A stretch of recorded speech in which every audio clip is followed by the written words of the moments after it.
नमस्कार, स्वागत है साहित्यिक झरोका चैनल पर। आज हम करेंगे नागार्जुन की कविता मैं तुम्हें अपना चुंबन दूंगा। इस कविता के माध्यम से नागार्जुन अपने भावों की अभिव्यक्ति करते हैं तत्कालीन समाज और परिस्थितियों के प्रति, जो शोषित वर्ग है उसके प्रति। क्योंकि नागार्जुन, जैसा कि आप इनके जीवन के बारे में अगर जानते हो, तो ये फक्कड़ और घुमक्कड़ प्रवृत्ति के थे। जो बात इनके मन में इन्होंने कहनी चाहिए वो अपनी कलम से इन्होंने कहलवा दी। अर्थात लेखन पर इन्होंने जो, चाहे वो राजनीति है, चाहे देश है, समाज है, परिस्थितियां हैं, सब पर इन्होंने अपनी लेखनी बड़ी कुशलता से चलाई है। तो आइए इस कविता की व्याख्या आज देखते हैं। क्या कहते हैं कि तुम उनकी साजिशों को ख़त्म कर दोगे, तुम प्रवंचना की उनकी कुटिल चालों का अंत कर दोगे, हत्याएं करने करवाने की, ठंडी फांसियां देने दिलवाने की। यहाँ पर सबसे पहले तो तुम यानी संबोधन है। कवि संबोधित कर रहा है किसको? तुम यहाँ कौन है?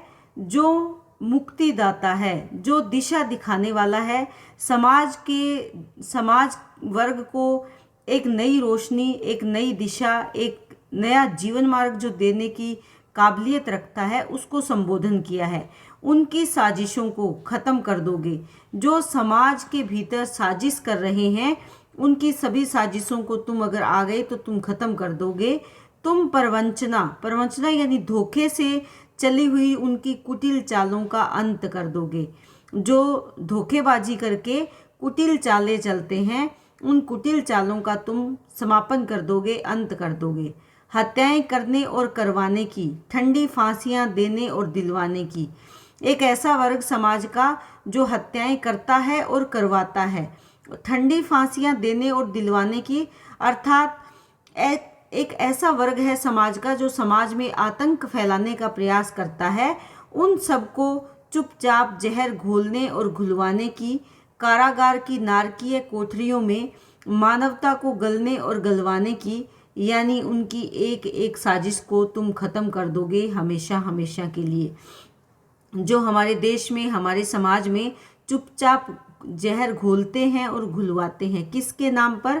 जो देश में धर्म है, संप्रदाय है, एक दूसरे को लड़ाने के लिए, एक दूसरे, चाहे वो जाति के आधार पर, धर्म के आधार पर, संप्रदाय के आधार पर, चुपचाप जो समाज में जहर घोलने का काम करते हैं।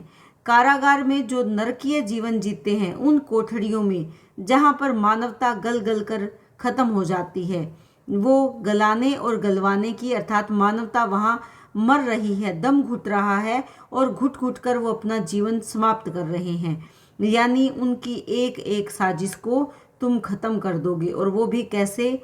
हमेशा के लिए। किसको संबोधित कर रहे हैं?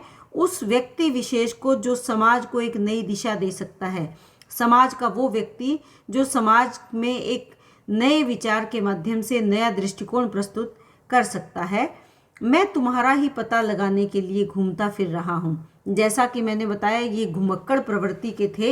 ये कह रहे हैं कि मैं तुम्हें ही ढूंढने के लिए, जो समाज को एक नया मार्ग दिखा सकता है, एक ऐसे मार्गदर्शक को ढूंढने के लिए मैं घूमता फिर रहा हूँ, सारा सारा दिन, सारी सारी रात। आगामी युगों के मुक्ति सैनिक, आने वाले समय को मुक्त करवाने वाले हे वीर सैनिक, तुम कहाँ हो? प्रश्नात्मक शैली है। निपीड़ित, शोषित मानवता के उद्धारक, जो पीड़ित है, शोषित है, उस मानवता के उद्धार करने वाले तुम कहाँ हो? आओ सामने, आओ बेटे। संबोधन है, मैं तुम्हारा चुंबन लूँगा, कि मैं तुम्हें स्नेह दूंगा। हे पुत्र, तुम मेरे सामने आओ, मैं तुम्हें अपना चुंबन दूंगा। यानी मैं तुमसे स्नेह लूँगा और तुम्हें अपना स्नेह दूंगा। तो हे पुत्र, हे बेटे, तुम मेरे सामने आओ।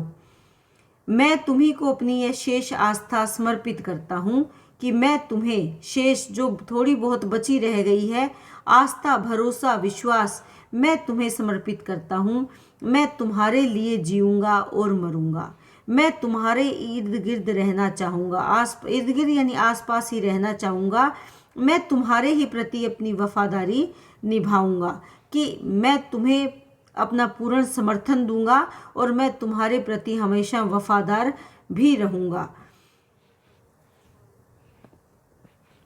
आओ खेत मजदूर और भूमिदास नौजवान, कि खेतों में काम करने वाले मजदूर और जो भूमि के दास बन गए हैं, भूमि के जो सेवक बन गए हैं, वो नौजवान पीढ़ी। आओ खदान श्रमिक और फैक्ट्री वर्कर, कि जो खदान में काम करने वाले श्रमिक हैं और फैक्ट्री में काम करने वाले वर्कर हैं नौजवान, युवा पीढ़ी जो अपना जीवन खदानों में और फैक्ट्रियों में लगा रही है। आओ कैंपस के छात्र और फैकल्टियों के नवीन प्रवीण अध्यापक, पढ़े लिखे प्राध्यापक, हाँ हाँ तुम्हारे ही अंदर तैयार हो रहे हैं आगामी युगों के लिबरेटर। लिबरेटर कौन है? मुक्तिदाता, कि जो मुक्तिदाता है किसके? आने वाले युगों में। जो इन सब जो खेत में काम करने वाले मजदूर हैं, भूमि पे जो दास जीवन जी रहे हैं, जो श्रमिक है, वर्कर है, छात्र हैं, फैकल्टी जो नवीन प्राध्यापक है, तुम ही तो वो हो जिसमें मुक्तिदाता पैदा हो रहा है, तैयार हो रहा है। यानी आने वाले समय में तुम ही मुक्ति का मार्ग दिखाने वाले हो और तुम्ही में से कोई एक ऐसा होगा जो जीवन को या समाज को एक नई दिशा दे सकता है।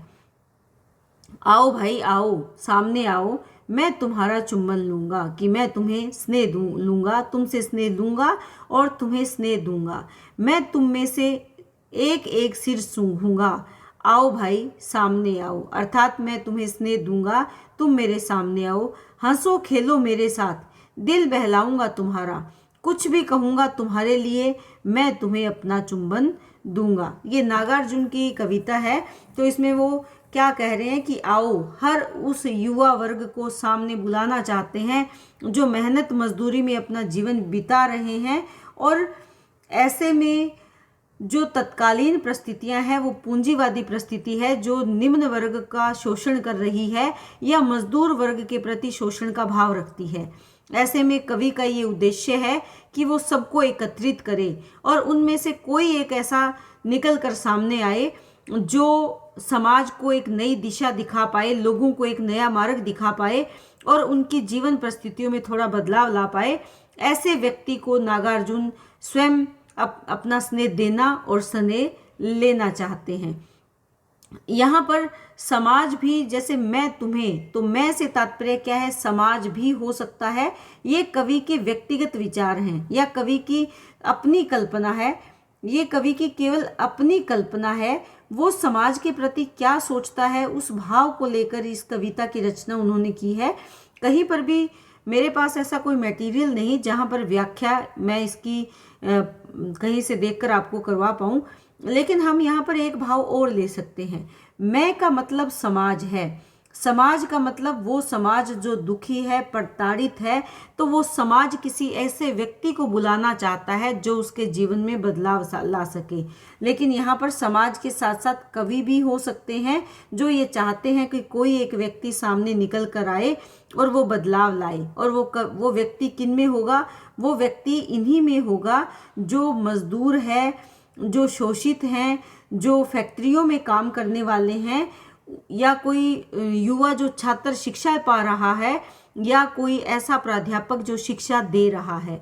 इन्हीं में से कोई एक होगा जिसके विचार समाज के लिए क्रांति का काम करेंगे, बदलाव का काम करेंगे और उससे कवि स्नेह करना चाहते हैं या समाज उससे स्नेह करना चाहता है, प्रेम करना चाहता है, उसे अपना स्वयं का चुंबन देना और उसका चुंबन लेना चाहता है। तो यहाँ पर प्रेम और स्नेह से समाज को कैसे बदलना है, उस प्रकार के भावों की अभिव्यक्ति काव्य के माध्यम से की गई है। उम्मीद करती हूँ कि मेरा ये प्रयास आपके लिए सहायक सिद्ध हो, ऐसी मेरी कामना है। बहुत बहुत धन्यवाद। इसी तरह चैनल से जुड़े रहें, लाइक शेयर सब्सक्राइब ज़रूर करें।